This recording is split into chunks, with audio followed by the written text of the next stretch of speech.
가족을 위하여 기도하시는 분들 이야기를 들어보면 가족 영혼군을 위하여 얘기하는데 그게 또 쉽지가 않은가 봐요. 오히려 가족이 가깝고 하기 때문에 정말 사랑하는 마음으로 이제 하나님 앞에 한번 나가야 될 때가 되지 않았느냐, 하나님께 기도해야 되지 않겠느냐. 아예 믿음이 없는 것도 아니고 왜 어릴 때 교회에 대한 기억들, 하나님을 사랑하는 마음은 아니더라도 그냥 다녔던, 걔도 친구 따라다녔던, 어쨌든 교회를 경험한 사람들, 그런 사람임에도 불구하고 얘기를 하면 하나님 앞에 나오는 게 좀 주저되기도 하고 여러 가지 제약이 많다는 이야기를 들었어요. 그런 이야기를 쭉 듣다 보면 제 친구 가족들도 마찬가지로 얘기할 때 보면 잘 될 때는 잘 되니까 교회 가기 싫어서 또 안 가고요. 얘기하면 안 되고, 또 어려우면 어려울 대로 나와야 되는데 이게 뭔가 벽을 하나 탁 깨는 시점이 있어야 되는 것 같아요. 하나님이 그런 상황을 만들어 주실 거라 생각하는데 본인이 또 어려우니까 또 부끄러워서 못 나가고 뭐 이런저런 핑계를 대는데 그건 사단이 주는 핑계인 줄 저는 그렇게 믿거든요. 하나님이 그 마음을 움직여 주시면 그냥 예배 참석하고 사람 만나는 게 아니라 그러니까 본인의 답답한 마음을 하나님 앞에 아뢰기 위하여 나오는 마음을 하나님께서 열어주실 거라고 저는 확신합니다. 문제는 하나님께서 그 마음을 열어주실 때까지 우리가 포기하면 안 되는 거예요. 항상 끊임없이 기도해주고 너무 막 강압적으로 할 필요 없고요. 항상 기도가 끊이지 않는 가운데서 그때그때 지나가면서 툭툭 던질 수 있는 말, 아무 때라도 좋으니까 한번 교회 가서 기도 한번 해보지, 이런 말을 할 수 있는 거고, 또 그걸 위해서 언제 어떤 영혼이 상한 영혼, 상한 마음 가지고 올지 모르니까 항상 그래서 교회는 열려 있어야 되는 것이고요. 또 상처받은 영혼이, 힘든 영혼이 와서 기도할 수 있게 하기 위하여 여러분들이 좀 먼저 워밍업이라 해야 되죠. 좀 기도로 불을 지펴놓는 여러분들의 기도가 되기를 원합니다. 그래서 주중에도 그렇고 새벽도 그렇고 밤에도 그렇고 가끔은 밤늦게 보면 찬양 소리 들리고 이런 걸 들어보면 얼마나 좋은지 몰라요. 중보기도 팀도 그렇지만 그 팀이 아니더라도 와서 기도하시는 분 너무 감사해요. 근데 어디 가는 거 아니에요. 여러분들 말씀도 그렇고 기도도 그렇고요, 하루아침에 되는 거 아니에요. 알잖아요. 보면 이 사람이 평소 기도를 하는지 하나님 말씀 사모하는지 우리 다 알 수 있잖아요. 우리가 봐도 그런데 하물며 하나님은요. 우리의 그런 노력들이 우리가 영적으로 이 성전을, 이 교회를 영적으로 자꾸 대표 놓는 것들이 의미 없는 것이 아니라 우리의 기도 때문에 누군가 그 영혼이 와서 그 갈급함을 해결받는 정말 베데스다와 같은 신앙 공동체가 되리라 확신합니다. 그 일을 위하여 기도해 주시고 사모하는 마음으로 이 밤늦은 시간에 나오는 게 얼마나 감사한지 몰라요. 제가 이런 얘기하면 어떨지 모르겠는데 지난주 본문은 오늘 본문 이사야 21장 1절에서 5절까지입니다. 지난주 이 본문 1절에서 4절까지 읽어놓고 이렇게 못하고 끝났잖아요. 그래서 또 그러더라고요. 지난주 안 한 거 하면 되지. 맞아요. 안 한 거 하면 돼요. 근데 안 한 건데 참 신기한 게 하나님이 그러시는 것 같아요. 이 성실함이라는 건 우리가 그런 거 있잖아요. 집에서도 부모님들 그런데 집에 뭐 요즘은 편하니까 밥 해가지고 냉동실에 넣어다 꺼내가 전자레인지 데펴주는 이런, 요즘은 뭐 많이 그렇지만 그래도 이게 뭔가 모르죠. 막 사랑하고 자녀를 위해서 하는 분 보면 그냥 냉동식품이나 그런 거 할 수 있음에도 불구하고 뭔가 그때그때 자기 정성을 담아서 따뜻한 밥 해 먹이고 또 그런 데 대해서 또 건강해지는 모습을 보면서 만족감을 느끼는 게 있잖아요. 요즘은 안 느끼나? 하여튼 그렇잖아요. 그 마음이 저는 이해는 가요. 했던 거 참 놀라운 게 놀랍다라는지 모르겠는데 그냥 제 이야기니까. 지난주 했던 걸 다시 생각해보고 안 했던 걸 이렇게 쭉 보면서 그렇게 하면 되겠네 생각했는데 제가 느낌은 그래요. 지난주 하려면 내가 뭐 때문에 이 설교를 그렇게 하려고 했었지? 21장을 내가 왜 그렇게 하려고 했었지? 그런 생각이 또 들더라고요. 어제도 그렇고 오늘도 그렇고 이번 주 또 이 본문을 가지고 하면서 정말 하나님 말씀은 살아계신다는 걸 저는 정말 체험하거든요. 지난주 설교를 준비하면서 금요일 올라오기 전까지는 이 말씀을 이렇게 전해야지 생각했는데 그 한 주간의 시간이 지나면서 또 그 마음이 또 달라지는 거예요. 제가 보고 경험하면서 또 나한테 오는 감동이 달라지고 내가 말씀을 깨닫는 게 달라지고 말씀의 무게중심이 또 달라지는 거더라고요. 그게 참 하나님 마음이 그런 것 같아요. 우리가 하나가 정해진 그걸로 끝나는 것이 아니라 하나님은 우리의 상황을 너무나 잘 아시기 때문에 그때그때 우리에게 필요한 걸 주기 위하여 발버둥 치시는 분 같다는 느낌을 참 많이 받아요. 말씀을 전하는 자도 그런 마음으로 전해야 될 것이고 말씀을 보는 것도 그렇고 여러분들도 여러분 삶의 자리에서 여러분들 가정에서도 동일한 마음이기를 원합니다. 그냥 대충대충 하는 것이 아니라 정말 바빠서 하지 못하는 상황이라면 어쩔 수 없지만 마음의 여유가 있고 시간의 여유가 있다라면 내가 할 수 있는 최선, 내가 할 수 있는 사랑을 더 담아서 자녀에게, 남편에게, 부인에게, 아니 주변의 삶의 자리에서 주변 사람들에게 뭔가 여러분들이 선한 영향력을 행사하는 저와 여러분 되기를 주님의 이름으로 축원드립니다.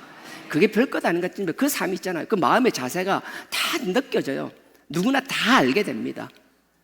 그때 우리가 뭔가 마음으로 우리의 삶의 가운데 우리 손짓 발짓 말투 하나하나에 그 따스함이 넘칠 때 우리가 전하는 그 복음이 그들에게 마음에 정말 꽂히는 작살과 같은 복음으로 그들 심령에 꽂힐 줄 믿습니다. 그러니 이 살아있는 정말 창과 같은 칼과 같은 말씀을 위하여 우리의 삶은 더 부드러워져야 될 줄 믿습니다. 그래서 우리가 교만해서는 안 될 것이고요. 오늘 본문은 그게 자꾸 교만이 자꾸 나오더라고요. 이 본문하고 교만하고 상관없는데 보면 볼수록 지난주에 느끼지 못했던 교만에 대한 게 계속 나오더라고요. 그래서 우리가 교만하면 안 될 것이고요. 교만하면 교만 3종 세트라는 게 있어요. 교만하게 되면요, 사람이 그냥 하는 게 아니에요. 교만 그만이 한 세트 같은데 아니요, 교만과 그만은 하나인 것이고요. 교만하게 되면 교만한 자는 스스로 화를 참지 못하게 돼요. 그게 별거 아니니까 교만해서 그런 거예요. 그리고 자꾸 허황된 걸 찾게 되는 거예요. 그래서 우리가 그런 게 아니라 하나님 가운데서도 정말 본질된 걸 찾을 수 있는 저와 여러분 되기를 원합니다.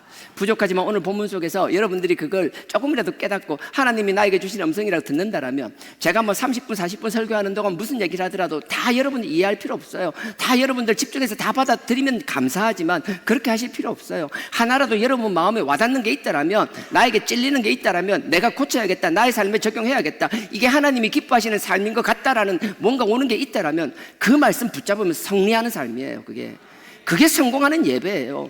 뭐 집중하고 다 하는 게 아니에요. 그 가운데 하나님 나에게 주시는 거 하나라도 있으면, 정말 작은 것 하나, 우리가요 뭐 큰 거 대단한 걸 가지고 하나님 앞에 승리하는 삶 사는 것 아니에요. 작은 것이지만 하나님 말씀 붙잡고 말씀에 서 있는 그 삶, 하나님은 그 삶을 귀하게 여기실 줄 믿습니다. 오늘 본문요 이사야 21장 1절에서 5절까지입니다. 길지 않으니까 우리 다 같이 합독하도록 하겠습니다. 구약 988페이지입니다. 이사야 21장 1절에서 5절 다 같이 읽겠습니다. 시작. 해변 광야에 관한 경고라. 적병이 광야에서 두려운 땅에서 남방 회리바람같이 몰려왔도다.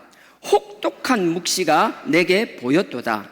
주께서 가라사대 속이는 자는 속이고 약탈하는 자는 약탈하도다. 엘람이여 올라가고 메대여 애워싸라. 그의 모든 탄식을 내가 그치게 하였노라 하시도다. 이러므로 나의 요통이 심하며 임산한 여인의 고통 같은 고통이 내게 임하였으므로 고통으로 인하여든지 못하며 놀라서 보지 못하며 내 마음이 진동하며 두려움이 나를 놀래며 희망의 사광이 변하며 내게 떨림이 되도다. 그들이 식탁을 베풀고 파수꾼을 세우고 먹고 마시도다. 너희 방백들아 일어나 방패에 기름을 바를지어다. 아멘. 제가 오늘 이 본문은요 여러분들 바벨론에 대한 거예요. 지난주는 아수르에 대한 것이고요. 근데 하나님께서 이 바벨론에 대해서 얘기하는데, 하나님께서 바벨론을 치는 이유는 뭐 여러 가지가 있겠지만 바벨론뿐만 아니라 하나님이 지금 계속 하나님께서 심판을 말씀하시고 계시잖아요. 대표적인 게 우리가 다 아는 아수르, 그 다음에 바벨론, 대표적인 주변에 있는 국가 모압. 이유가 동일한 거예요. 모두가 하나님께서 그 교만함을 그냥 두시지 않더라고요. 뭔가 교만이라는 게 대단한 게 아니에요. 그냥 뭔가를 했을 때 자꾸 자기를 드러내고 싶어 하는 것. 하나님은 어떤 상황이든지 하나님이 선한 도구로 쓰든 악한 도구로 쓰든 모든 것을 하나님이 한다라는 거예요.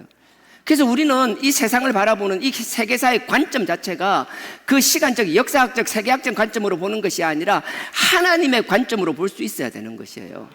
하나님은 세상을 흔들 때 우리가 볼 땐 불합리한 것 같지만 그것도 하나님 그 불합리함을 통하여 아버지께서 뭔가 깨닫게 하시기 위하여 불합리함을 허락하시는 것이고, 또 하나님이 어쩔 땐 선할모로 정말 선하고 아름다운 세상을 만들어주지만 그 가운데서도 우리가 아름다운 가운데 하나님을 감사할 수 있고 하나님을 찬양하게 만드시기를 원하시는 것이에요. 하지만 그 가운데서도 우리의 감사와 찬양이 유지되지 못한다라면 어느덧 우리가 많은 만족할 만한, 하나님 앞에 감사하고 찬양할 만한 조건임에도 불구하고 거기에 감사하고 하나님을 바라보는 것이 아니라 거기서 우리 욕심 때문에 더 많은 것들을 바라보며 더 많은 것을 가지기 위하여 욕심이 생기기 시작하고, 그 욕심이 나의 욕심으로 끝나는 것이 아니라 나의 욕심과 정욕 때문에 누군가에게 해를 끼치며 그들을 힘들게 하면서까지 나의 것만 추구하고 있다라면 하나님은 그걸 보지 않는다라는 거예요. 그래서 우리가 볼 땐 불합리한 상황을 만들어서 또 흔드시는 것이라고요. 그래서 우리는 항상 무엇을 보든 하나님의 시각과 하나님의 관점으로 세상을 바라볼 수 있기를 주님의 이름으로 축원드립니다. 그러면 우리가 세상을 바라볼 때 하나님 관점으로 바라보니까 세상을 다 무시하느냐? 아니에요. 하나님께서는 끊임없이 바울을 그랬고 초대교회에서 그랬고 세상 잣대도 하나님께서 그걸 지키기를 원하시는 것이며, 우리가 그 가운데 세상을 바꾸기 위하여 우리는 기도할 수 있지만 우리의 기도는 기도인 것이지 우리가 뭐 다른적인 방법, 무슨 뭐 폭력적인 방법 이런 걸 하라는 건 결코 아니에요. 예수님은 혁명가가 아니셨어요. 하지만 옳고 그름에 대한 명확한 기준은 있고 거기에 대한 선포는 명확하게 할 수 있어야 되는 게 저는 하나님의 뜻이라고 확신합니다. 우리가 말씀 위에 설 수 있기를 원하시고요, 하나님께서 우리가 교만을 왜 싫어하는지, 또 교만한 자를 어떻게 다루셨는지 오늘 잠깐 그거 먼저 살피기를 원합니다. 10장요, 요거 하나 끼워 놓으시고요. 10장, 이사야 10장.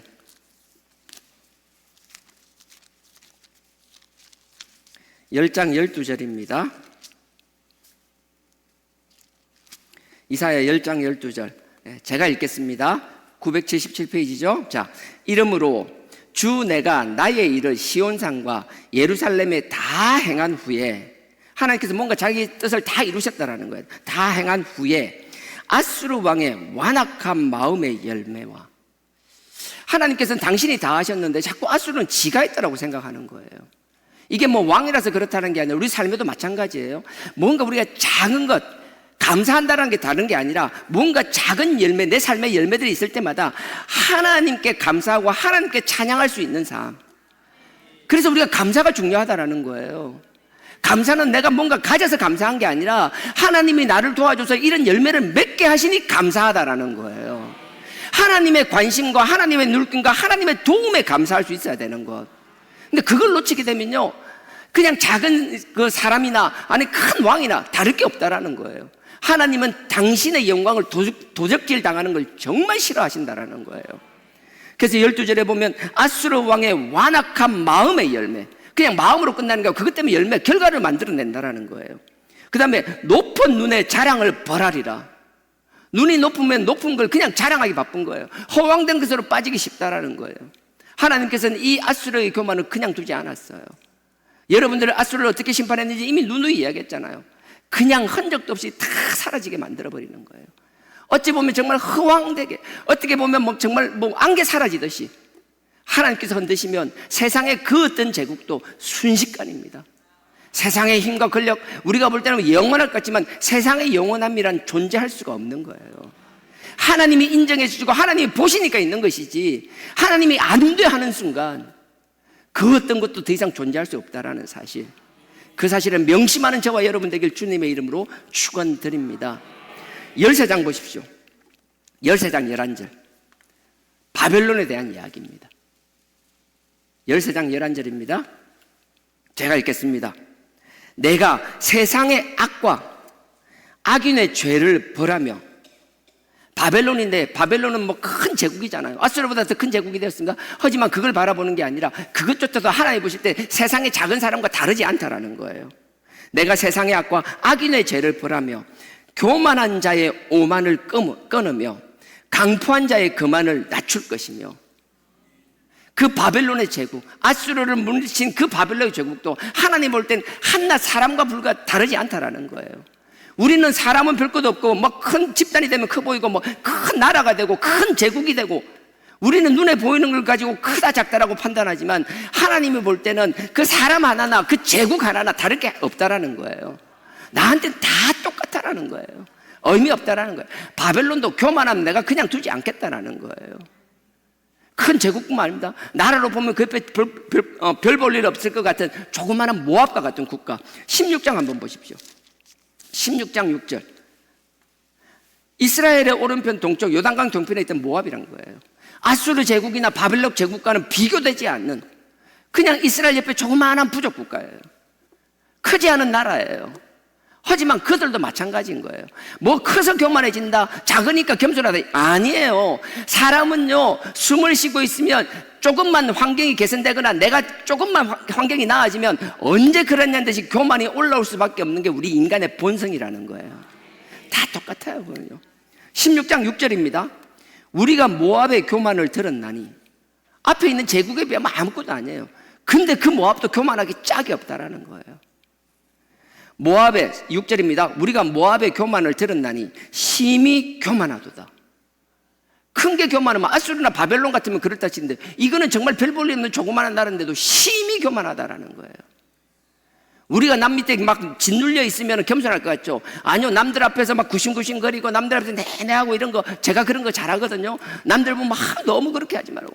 뭐 목사님도 그렇고, 지금 목사님들이 있는 데뿐만 아니라 어디 가도 그래요. 제가 뭐 옛날에 뭘 배우러 가고 뭘 갈 때마다 왜 그래 그 구신거리냐고, 왜 구신거리.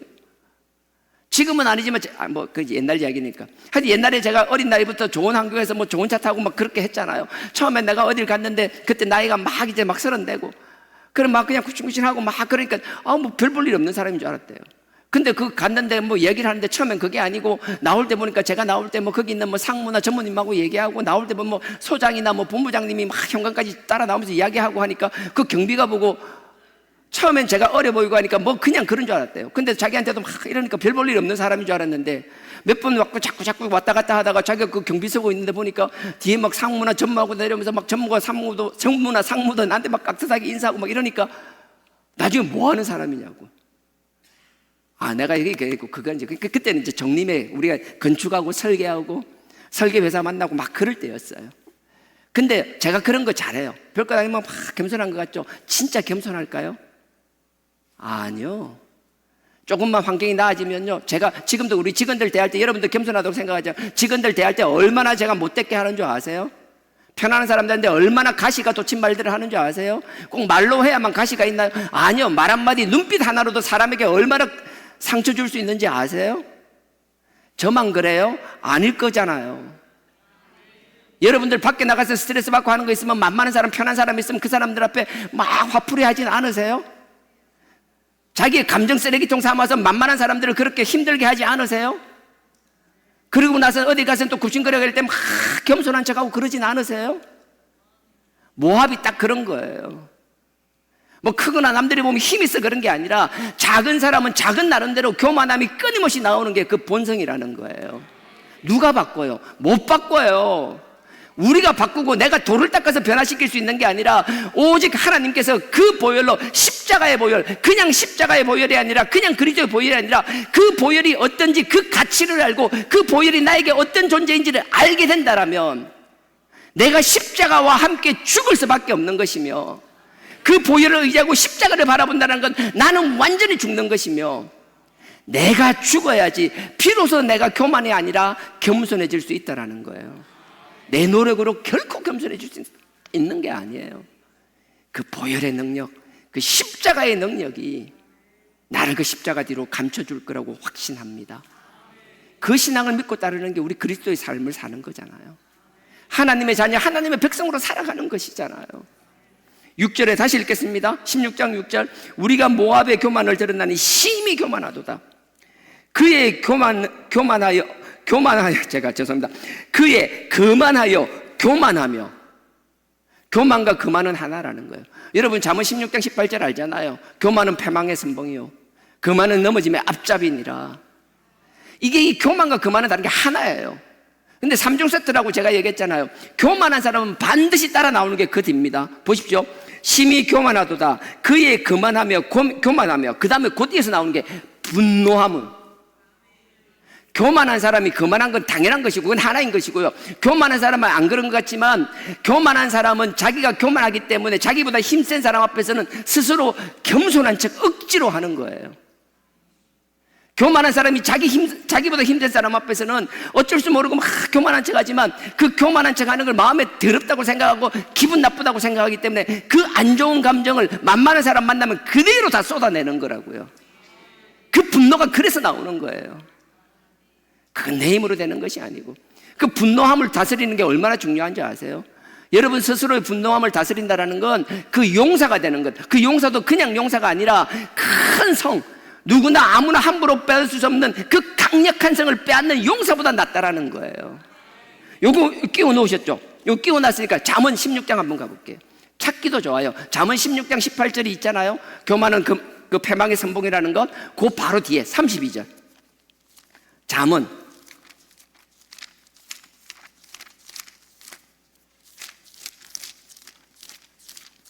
16장 32절. 927페이지입니다. 16장 32절입니다. 제가 읽겠습니다. 16장 32절. 노하기를 더디하는 자는 용사보다 낫고, 용사라는 게 그냥 용사가 아니라 목숨 걸고 와서 강력한 성을 빼앗는 용맹한 장수인 거예요. 삼국지를 보면 뭐 장비나 관우 같은 장군이에요. 근데 그 사람을 뭐예요? 자기 노를 다스리는 건 그런 용맹한 장수가 되는 것보다 더 어렵다라는 거예요. 그래서 노를 다스린다는 게 정말 중요한 거예요. 제가 다시 읽겠습니다. 32절. 노하기를 더디하는 자는 용사보다, 용맹한 장수보다 낫고, 자기의 마음을 다스리는 자는 성을 빼앗는 자보다 나으니라. 노를 다스리고 마음을 다스리는 게 막 자기 혈기를 가지고 많은 것을 쟁취하고 많은 것을 이루는 것 같지만 그건 진짜 모래 위에 쌓는 것이라고요. 나의 혈기로 하는 것, 그거는 쌓아도 오래 가지 못해요. 나의 혈기는 나를 죽일 뿐만 아니라 주변 사람들의 악영향을 미칠 뿐만 아니라 모든 사람이 내 앞에서 굽신거리고 있지만 그 굽신거리는 것은 마음에서 나오는 것이 아니라고요.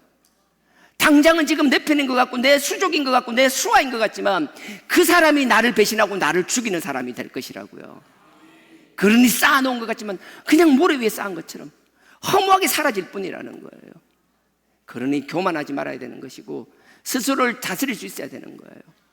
정말 이 복음이 너무 귀한 게 갈라디아서 2장 20절 나는 죽고 그리스도 십자가에 함께 못 박아 나는 죽어버린다라는 사실, 그 사실을 그리스도의 십자가를 바라보면 그 그리스도의 보혈을 의지할 때마다 나를 위하여 죽으신 그 하나님의 아들 그 예수 그리스도를 생각하며 그분이 나를 위하여 어떤 희생을 감수했는지를 내가 머리로 받아들이는 게 아니라 전 인격적으로 내 삶으로 이해하고 받아들이게 된다라면 매 순간 나를 죽일 수는 없지만 나를 죽이지 못하고 내 혈기를 죽이지 못하고 하나님 앞에서 싫어할 만한 행동들을 할 때마다 그것을 하나님께서 지금 살아 역사하신 그 그리스도의 보혈의 능력이 나를 깨닫게 한다라는 거예요. 그 깨달음이 나를 계속 흔들리면서 떠내려갔다가 다시 제자리에 갖다 놓게 하는 것이며, 내가 또 제 가운데 쓸려 내려가며 하나씩 떠내려가는 것 같지만 하나님께서 그 보혈의 능력의 그 깨달음으로 말미암아 나를 다시 제자리로 갖다 놓게 하신다라는 거예요. 그러니 교만하지 않아야 돼요. 자신을 다스릴 줄 알아야 되는 거예요. 그 3종 세트로죠. 마지막은요, 허탄한 것, 자기 과시. 다시 돌아가겠습니다. 이사야 16장. 아까 뭐 끼워 놓으셨죠? 16장 6절. 이사야 16장 6절입니다. 자, 분노함도 더럽거니와, 분노까지 얘기했습니다. 자, 그 다음에요. 그 과장이 헛되도다. 과장하는 게 뭔가요? 자기를 막 과시하는 것들요. 허망한 것, 쉽게 말해서 허탄한 것들을 찾는 것. 여기에 대해서는 야고보서에 정확하게 잘 나와 있어요. 요걸 놔두시고요, 야고보서 잠깐만 한번 갔다 올게요. 야고보서 4장.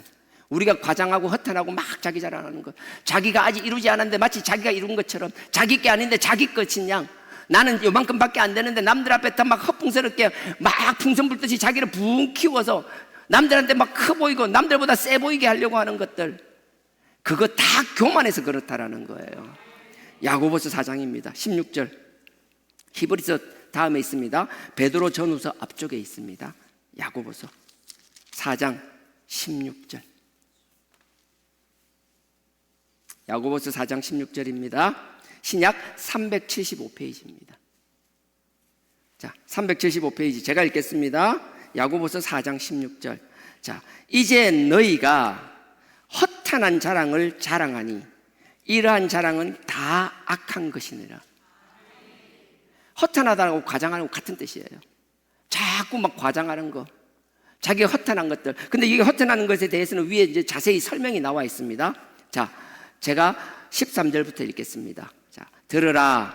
너희 중에 말하기를 오늘이나 내일이나 우리가 아무 도시에 가서 거기서 1년을 유하며 장사하며 이익을 남기는 것, 이를 보리라 하는 자들아. 뭔가 자기 나름대로 계획을 세우고 뭔가 목적을 이루려고 하는 마음에 명확한 목적을 가진 사람들은 들으라는 거예요. 우리 그냥 살아가지 않잖아요.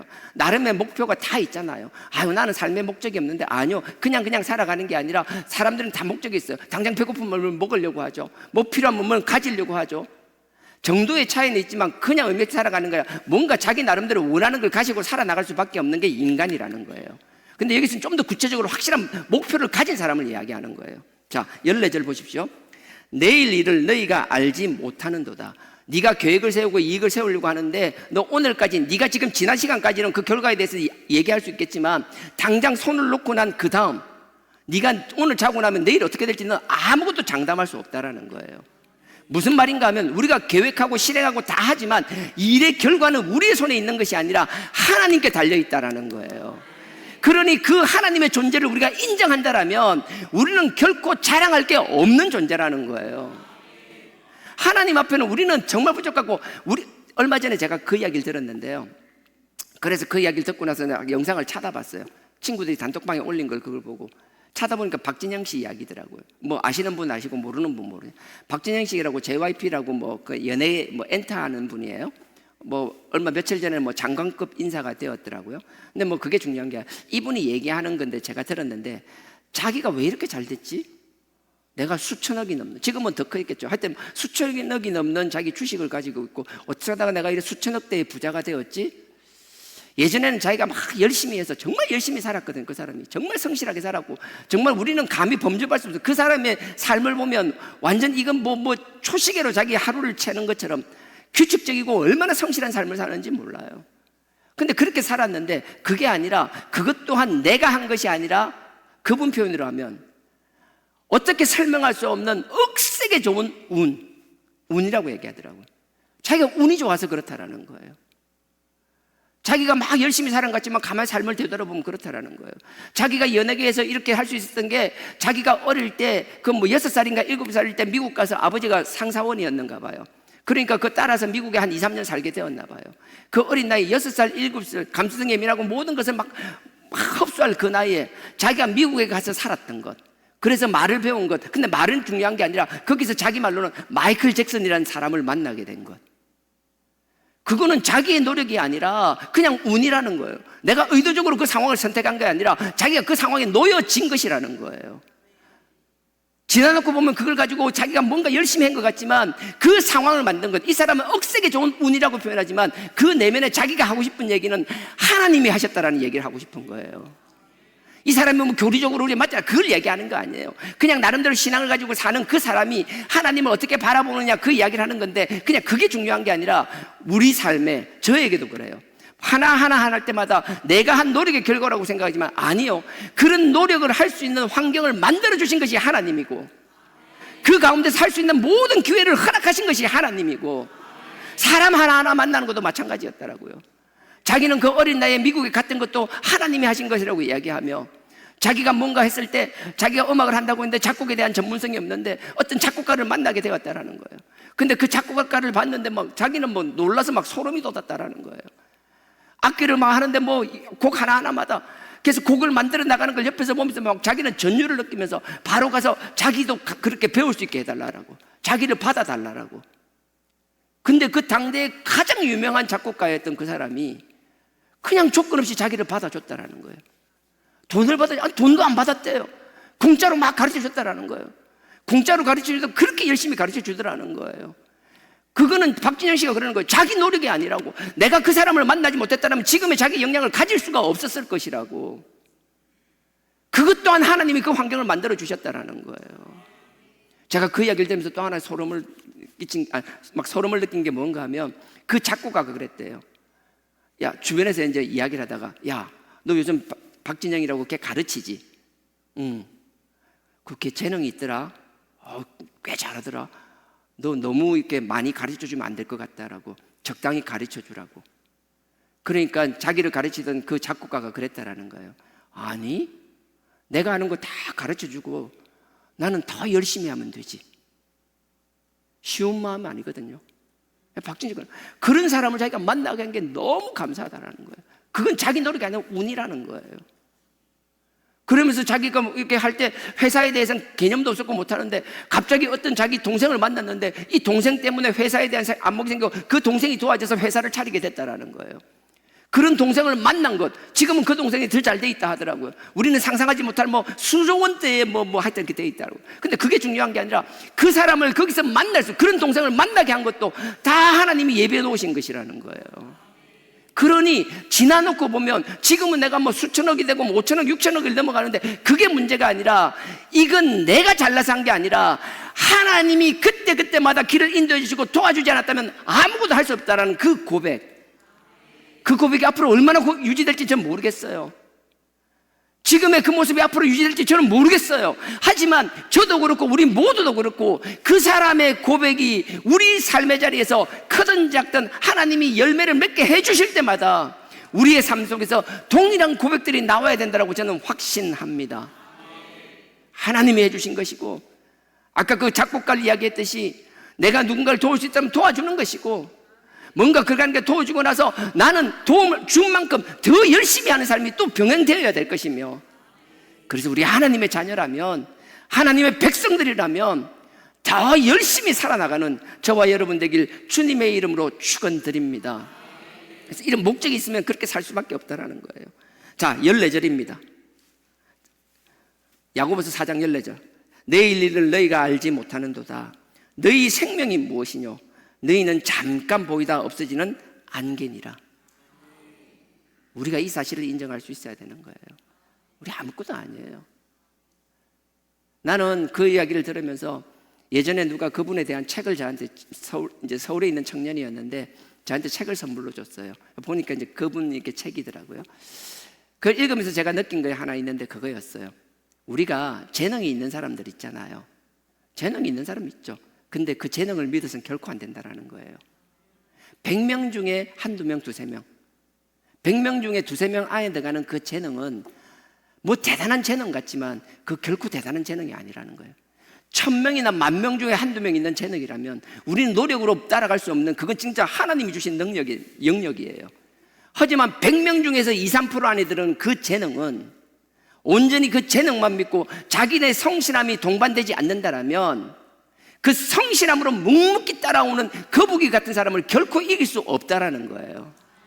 우리는 그걸 잊어서는 안 되는 거예요.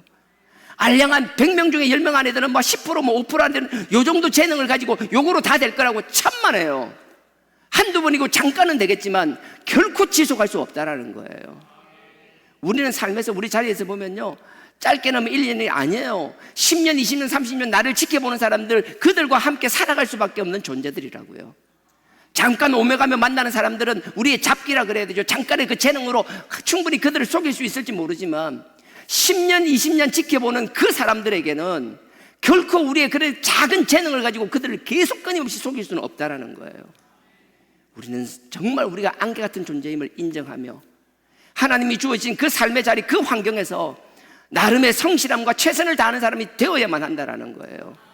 꾸준함, 그냥 나의 노력이 아니라 하나님 주신 명확한 목표를 가지고 왜 이렇게 살아야 되는지 하나님이 주신 그 소망과 그 사명감을 가지고 성실함으로 살아나갈 때 하나님은 반드시 우리의 삶의 열매를 맺게 하시리라 확신합니다.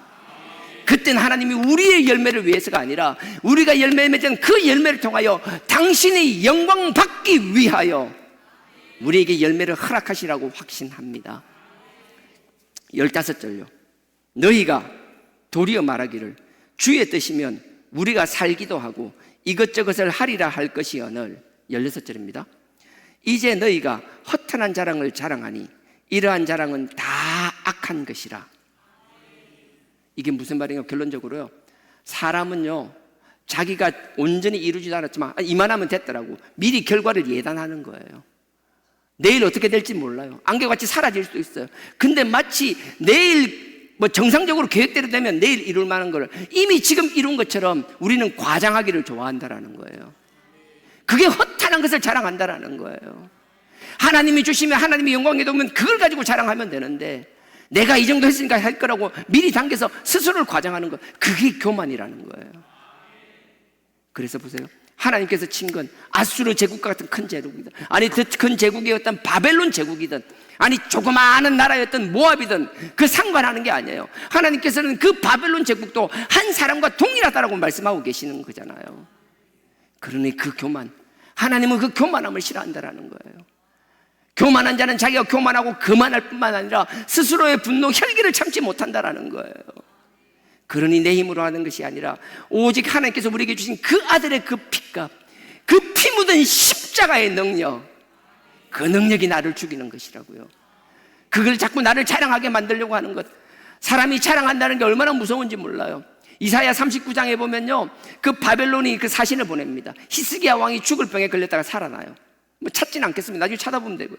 그 39장에 보면요, 그 사신이 왔을 때 1절 2절에 너무 좋은 거예요. 다른 나라 사신이 와가지고 편지를 들고 예물을 들고 오니까 히스기야 왕이 붕 뜬 거예요. 근데 하나님께서는 그런 게 있어요. 네가 잘되게 했다라면, 그 잘된 게 했다면 네가 누군지도 모르는, 너를 이용하려고 하는 사람 앞에서는 너의 모든 속내까지 드러내는 것이 아니라 네가 지켜야 될 너의 것은 지키고 있으라는 거예요. 근데 히스기야 왕은 그게 안 됐어요. 뭐 어떤 작곡가처럼 뭔가를 자기가 하게 되면 더 열심히 노력하는 게 있으면 되는데, 히스기야는 그것도 없었어요. 그냥 자기를 자랑하기 바빴어요.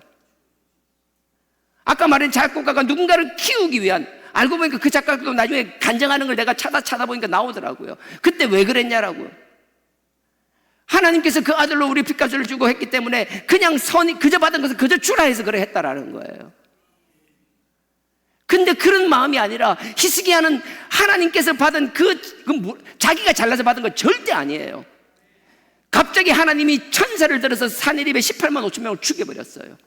주변의 나라들이 막 무서워서 떨기 시작하는 거예요. 그러니까 그들은 하나님을 모르니까 뭐예요? 그 사내립에 18만 5천 명을 물리친 그 히스기야 왕에게 막 예물을 들고 오기 시작하는 거예요. 지가 잘난 게 아니라 하나님이 하셨는데 사람들은 하나님을 못 보니까 그 사람을 높이기 시작한 거라고요. 그러니까 히스기야 왕궁에는 막 보물들이 차고 넘쳤어요. 자기가 잘나서 그런 게 아닌데 자기가 자랑하고 싶어서 안달이 난 사람이 되었더라고요. 그래서 히스기야 39장에 보면 그래요. 그 바벨론의 그 사신들이 왔을 때 그들이 뭐 어떻게 했는지 모르겠어요. 자기가 왕궁 하여튼에 할 수 있는 거, 보여줄 수 있는 건 다 보여주면서 자랑을 했더라고요. 그 지나친 자랑질 끝나자마자 3절에 바로 이사야 선지자가 그럽니다. 도대체 저들 사신이 와서 왕 히스기야 왕께 당신에게 무슨 말을 했길래 이런 짓을 하고 있냐라고. 나는 우리가 여러분들 붕 떠서 허탄한 것을 자랑하고 하나님을 자랑하는 게 아니라 자기를 자랑하고 싶어서 안달이 난 그런 삶을 살지 않기를 주님의 이름으로 부탁드립니다. 결코 안 된다라는 거예요. 하나님은 그런 사람은 그냥 두질 않는다라는 거예요. 사람이든 제국이든 마찬가지예요. 이런 하나님의 마음을 가지고 오늘 21장, 이사야, 다시 돌아가겠습니다. 이사야 21장. 이런 상황에서 하나님이 이 심정을 가지고 21장을 말씀하시는 것이라고요.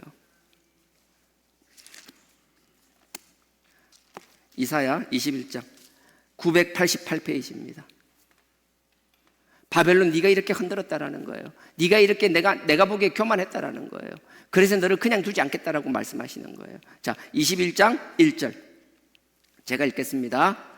해변 광야에 관한 경고라. 해변 광야라는 건 바벨론을 말하는 거예요. 여러분, 바벨론 제국이 있잖아요. 바벨론 제국이 있는데 바벨론 제국은 그 바벨론이라는 도시가 티그리스하고 유프라데스 강이에요. 유프라데스 강이 굉장히 커요. 그래서 여러분들 갈릴리도 바다라 그러잖아요. 유대인들은 그냥 강이든 호수든 크면 다 바다라고 그랬어요. 그래서 유프라데스 강 하류에 있는 큰 강을 바다라고 이야기하는 거예요. 그래서 해변 광야라는 건 바벨론 성을 말하는 거예요. 자, 그 바벨론에 대한 이야기입니다. 자, 해변 광야라는 건 바벨론입니다. 바벨론에 대한 경고라. 자, 적병이 광야에서 두려운 땅에서 남방 회리바람같이 몰려왔도다. 바벨론에 대해서 그 교만함을 대해서 하나님이 징계하시면서 말씀하시는 거예요. 근데 그 바벨론을 치시는데 너희들이 바닷가에 있다라는 거예요. 큰 마르지 않는 강, 유프라데스 강, 그 강 옆에 성이 있다라는 거예요. 근데 상관없다라는 거예요. 하나님이 하시면 남방에서 사막에서 광야에서 불어오는 뜨거운 회오리 바람처럼 모든 작물을 다 말려 죽이는, 심지어 그 바닥까지 말려버리는 그런 뜨거운 뜨거운 바람으로 너네들을 멸해버리실 거라고 하나님 말씀하시는 거예요. 하나님이 하시면 막을 방법이 없다라는 거예요. 어떤 방법으로도 어떻게 할 수가 없다라는 거예요. 바다를 말려버리시겠다라는데, 애굽도 마찬가지였잖아요. 그 나일강을 말려버리겠다는데 뭐 어떻게 할 거예요, 인간이? 하나님의 그 거대한 능력 앞에서는, 초현실적인 그 하나님의 그 자연을 움직이는 그 능력 앞에서는 우리가 얼마나 초라한 인간들이 되고 마는지, 하나님이 계속 끊임없이 경고하셨는데도 불구하고 깨닫지 못하는 자들에게는 하나님이 이렇게 심판하시겠다라는 거예요. 그래서 보세요. 근데 회오리 바람처럼 막 와서 간다라는 거예요. 근데 보십시오. 1절에 제가 다시 읽겠습니다. 잘 보십시오. 해변 광야에 단한 경고라 하고 나서 적병이, 남방의 회오리 바람, 뜨거운 바람처럼 오는 것이 뭐예요? 적병을 그렇게 부르겠다라는 거예요. 근데 그 적병이 1절에는 안 나오지만 그 뒤에 2절 후반절에 보면, 여러분 보십시오. 2절 후반절에 보면 엘람이라는 나라가 나와요. 엘람. 엘람이여 올라가고 메대여 에워싸라. 보여요? 엘람과 메대. 하나님께서는 엘람이란 나라와 메대란 나라를 써가지고 그 바벨론을 치시겠다라는 거예요. 하나님께서는 자연, 거대한, 어떻게 할 수 없는 뜨거운 사막의 모래바람처럼 그들을 부르는데, 하나님께서 들어서는 엘람과 메대라는 나라를 어떻게 사람이 대항할 수 있는, 적대 국가니까 병사가 날아오면 우리가 전략적으로 잘 작전을 짜서 막을 수 있는, 이게 아닌 거예요. 분명히 사람의 군대예요. 그들도 다 사람이에요.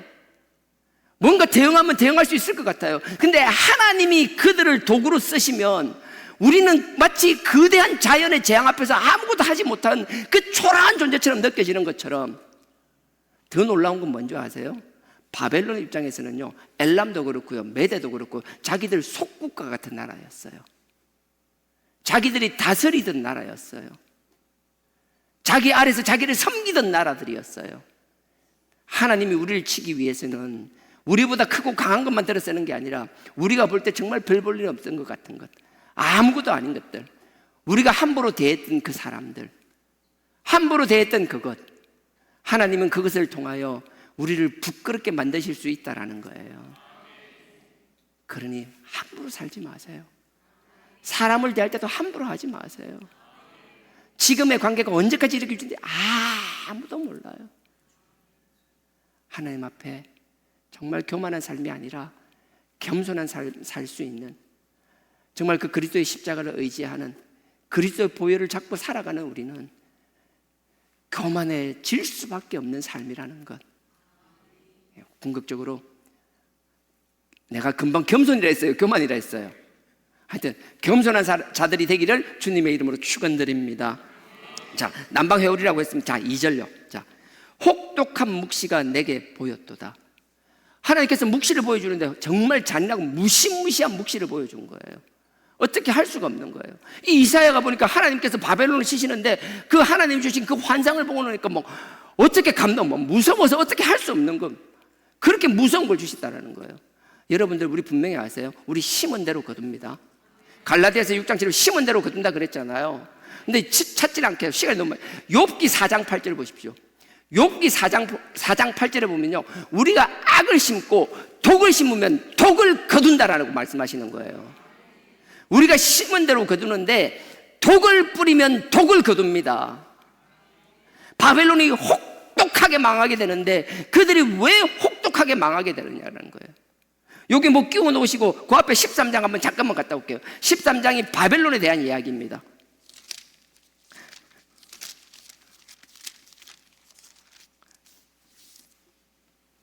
13장 18절입니다.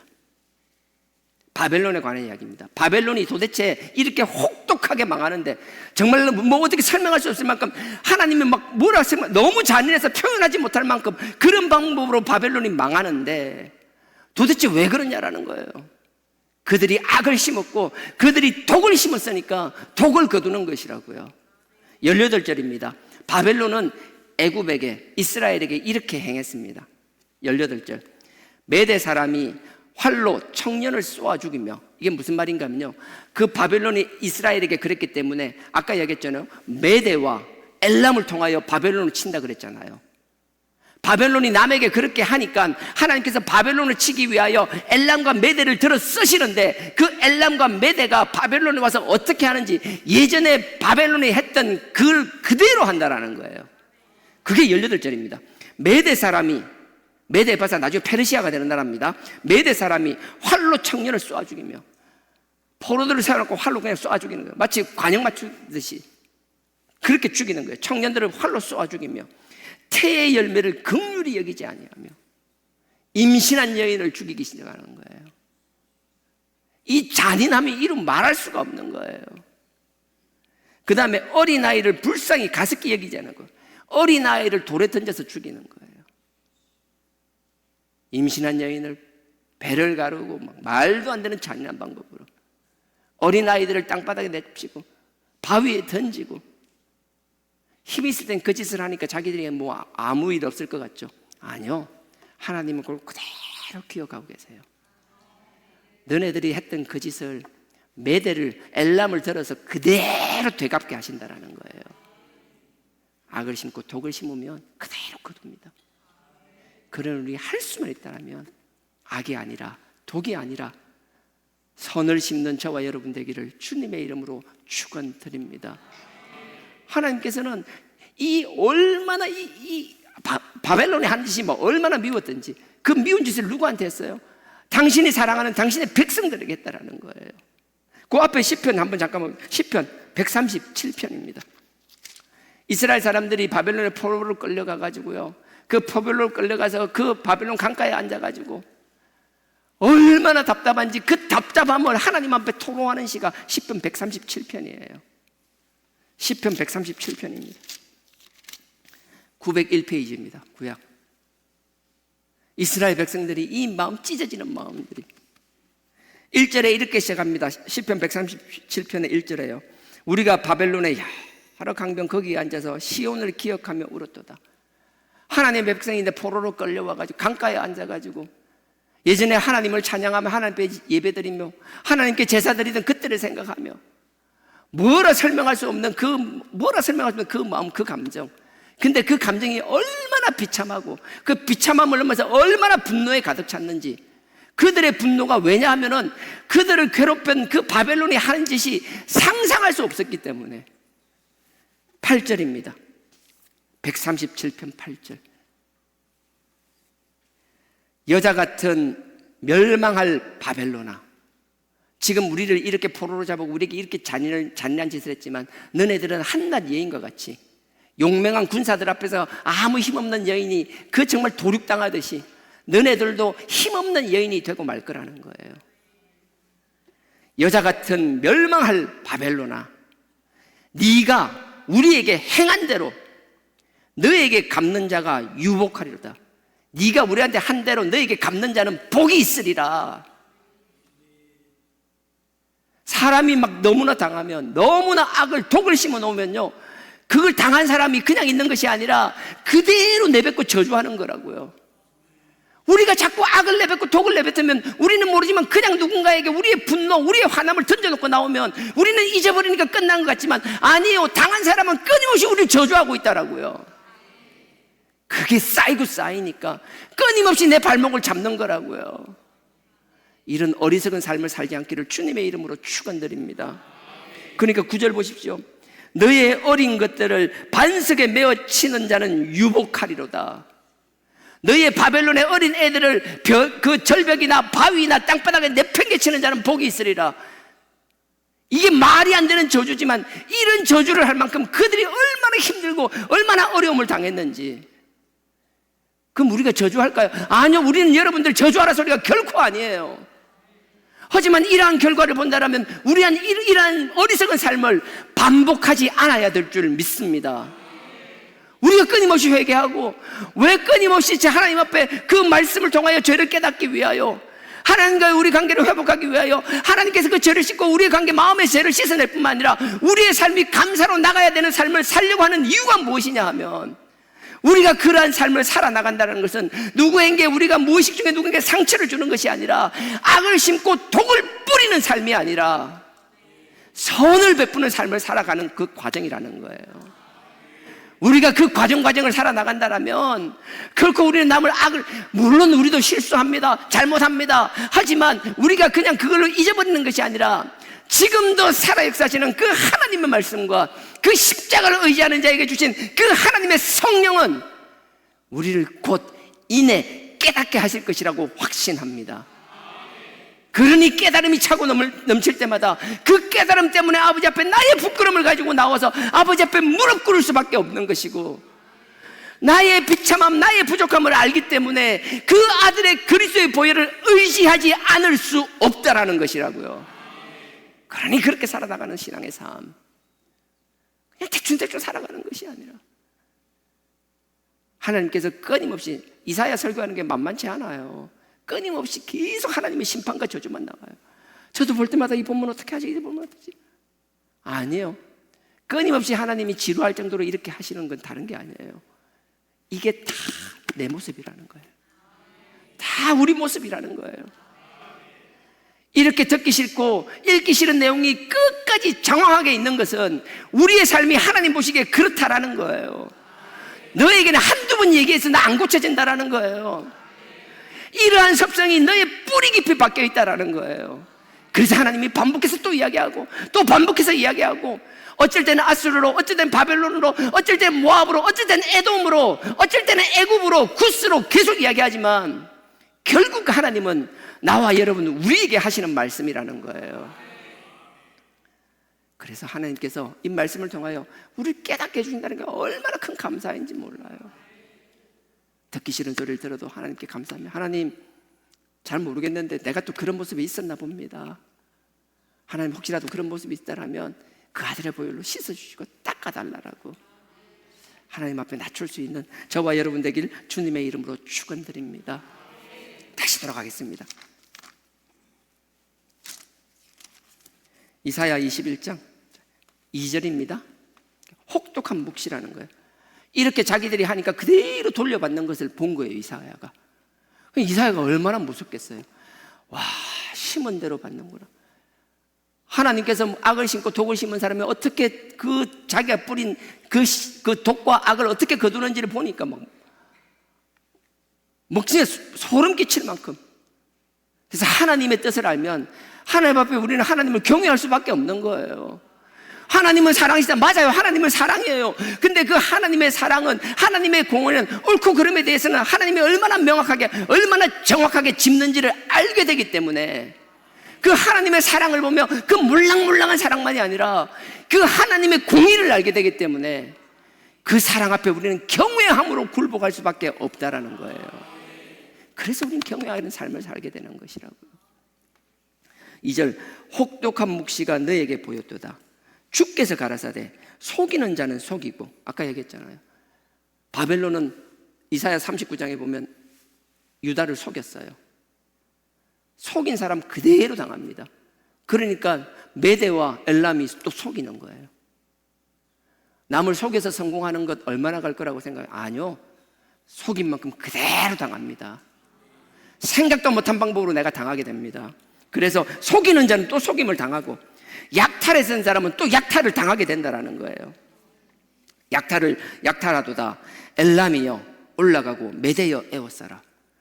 엘람과 메대, 우리를 공격하는 갑자기 뭔가 나타날 때, 옛날에는 우습게 생각했던 사람이 막 나를 힘들게 할 때, 아니요, 그것 또한 하나님이 다 한다라는 거예요. 그러니 우리는 환경과 사람과 싸우는 것이 아니라 하나님을 바라보며 내가 하나님과의 관계가 무엇인지를 깨달을 수 있는 저와 여러분 되길 주님의 이름으로 축원드립니다. 그래서 메대에 올라가라. 그리고 그의 모든 탄식을 내가 그치게 하였노라 하시더라. 그리고 하나님에게 축복의 말이에요. 그는 그 바벨론의 포로로 살고 있는 그 이스라엘, 그 남유다 백성들을 말하는 거예요. 모든 것을 우리가 깨닫게 된다면, 그 하나님의 뜻을 발견하게 된다면, 하나님께서 왜 이렇게 세상을 흔들며 하나님께서 왜 이렇게 어지럽게 하는 걸 가만히 보면 그 가운데서도 하나님이 세상을 이렇게 흔드는 이유는 명확한 거예요. 나를 위하여, 우리를 위하여 그렇게 하신다라는 거예요. 그러니 남들 보면 다 죽을 것 같다는 그 폭풍 가운데서도 우리는 주님을 바라볼 수 있으니, 우리는 마치 반석 위에 서 있는 것처럼 평온함을 유지할 수 있는 것. 사람들은 막 어떻게 막 호들갑을 떨고 막 뭐라도 줄 것처럼 막 세상에 막 오늘 종말이 일어날 것 같은 막 그 호들갑 속에서도 우리는 평안함을 유지할 수 있는 것. 나는 여러분들이 그 반석 위에 든든히 서는 사람들이 되기를 주님의 이름으로 축원드립니다. 그리고 나서 3절입니다. 이러므로 나의 요통이 심하며 임산한 여인의 고통 같은 고통이 내게 임하였으므로 고통으로 인하여 듣지 못하고, 얼마나 고통스러운지 귀가 들리질 않는다는 거예요. 얼마나 힘들고 고통스러운지 놀라서 보지를 못한다는 거예요.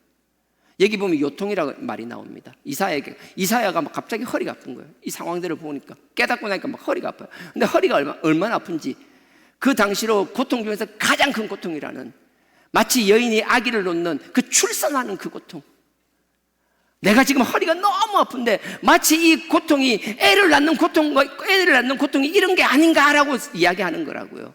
지금 다시 들어보십시오. 3절에 이러므로 나의 요통이, 이사야가 하는 말 스스로에게 내가 허리가 아프다는 거예요. 요통이 심한데 임산한 여인의 고통 같은, 마치 여인이 애를 놓는 그 고통과 같은 고통을 내가 느끼고 있다는 거예요.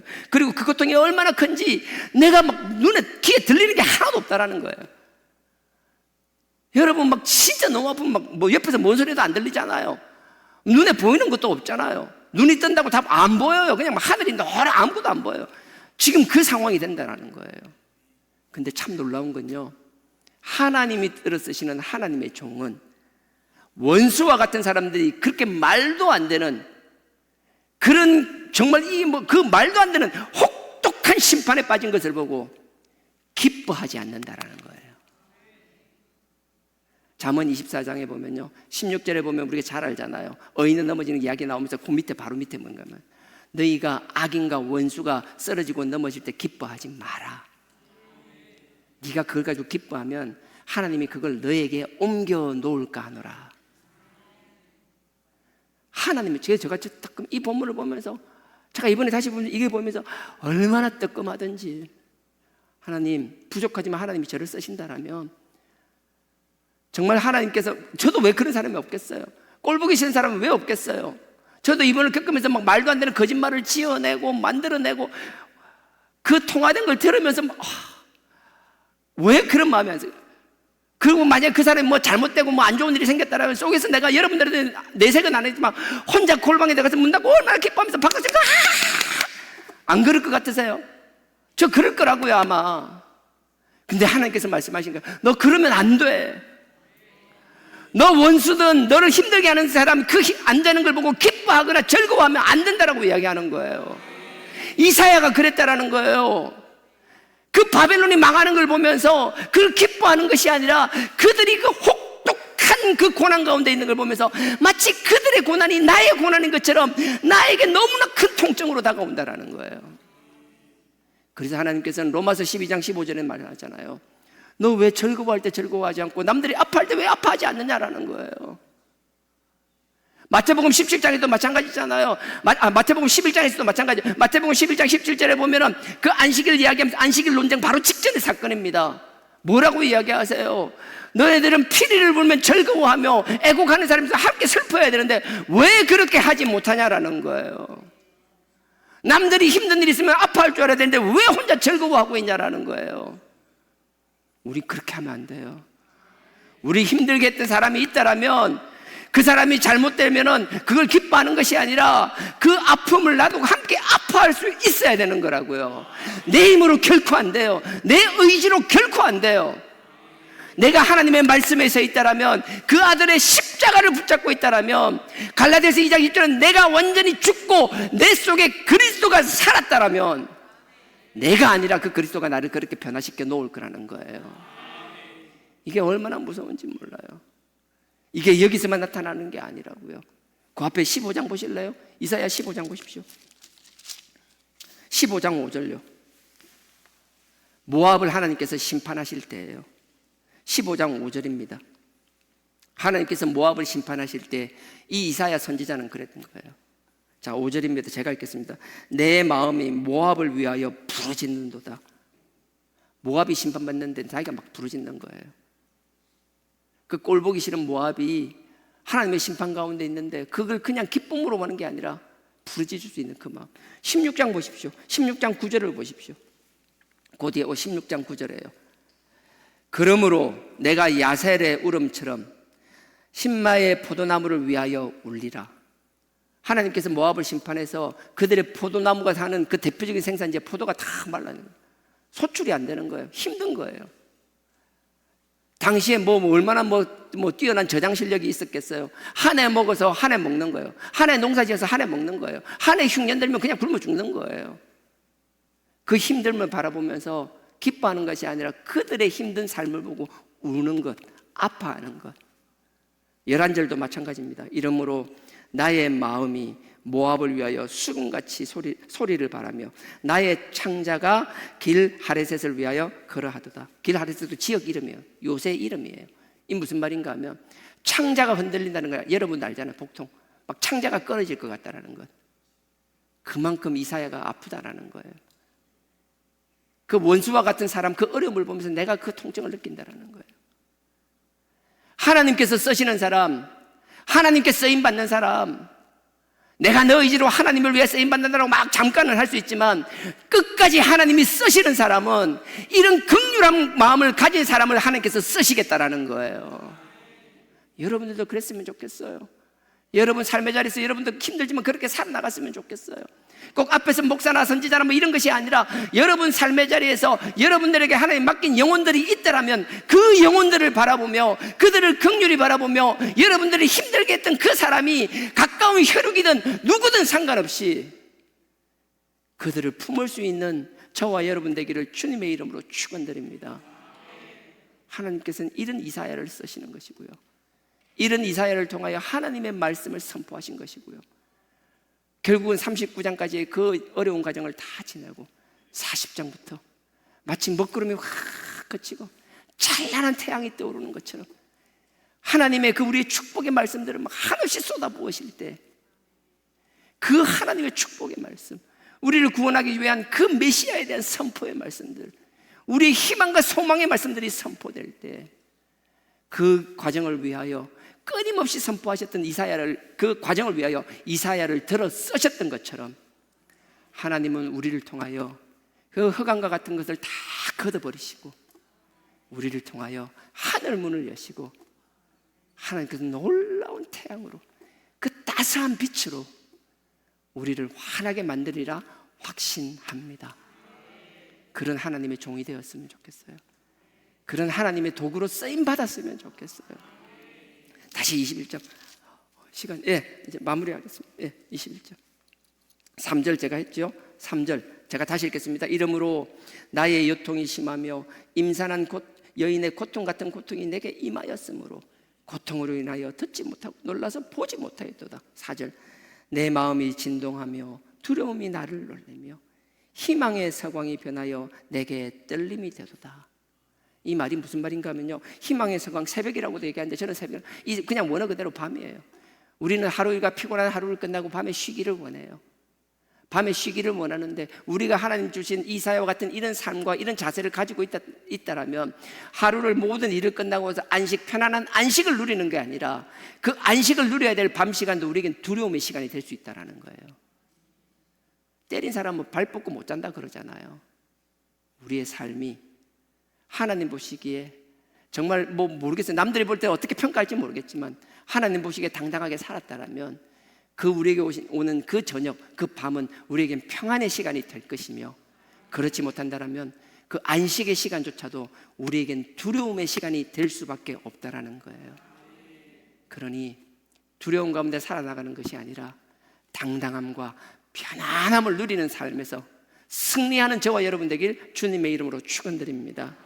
뒤에 5절부터는 다음 주에 시간이 또 그렇게 하겠습니다. 그래서 우리가 처음에 제가 이야기했던 것처럼, 서두 얘기했던 것처럼 우리의 기도가, 우리가 모여서 하는 기도들이 그냥 끝나는 게 아니에요.